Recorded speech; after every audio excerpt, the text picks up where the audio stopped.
People often come to relationship therapy when they're not connecting sexually or intimately with their partner. When something has happened in their relationship that has impacted their ability to feel safe and connected intimately with their partner. An example of this might be finding out that your spouse has had an affair. A lot of times what we hear from couples is that they have affairs because they want to feel alive again. It's difficult to maintain levels of eroticism and excitement that maybe you experienced in the early years of your relationship. If there's been an affair within a relationship, there's an injury to the trust that's been developed between partners.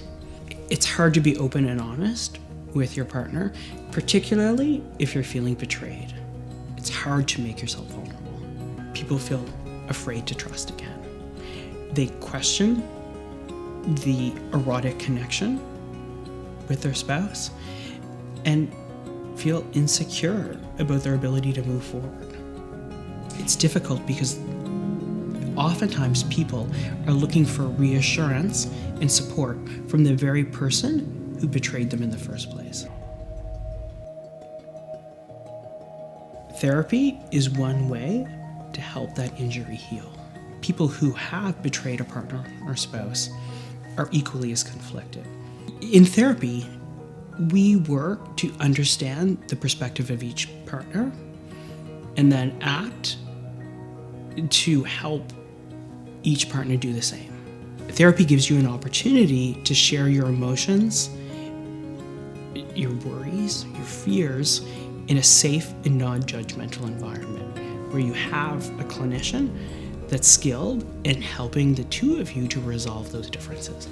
Coming to therapy means that you have willingness and desire to reestablish that trust and to feel secure in your relationship again.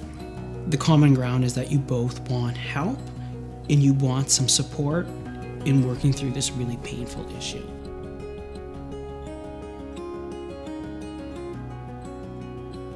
The first thing I would say to a couple that's in crisis is that their emotions are valid, that it's reasonable and appropriate for you to be having difficulty right now. One of the first things I would ask couples when they walk through my door is, what do you want your relationship to be like? Coming to therapy is a way for you to start having difficult conversations. It's difficult to talk about sex. It's especially difficult to talk about a lack of sex in a relationship. It's really difficult if you feel secure and attached to your partner, and then you find out that you've been betrayed. By developing the skills to communicate more openly and honestly with your partner, it's easier to resolve conflict. Couples might cope with conflict in their relationship by focusing on the values that they share. These values could include family, finances, education, community. By focusing on what the couple shares, they will remember that they have more in common than not. I would like couples to know that change is possible. Most people come to me because they're looking for hope and that you can reestablish desire, security, and intimacy in your relationship. The hardest thing about therapy is walking through the door.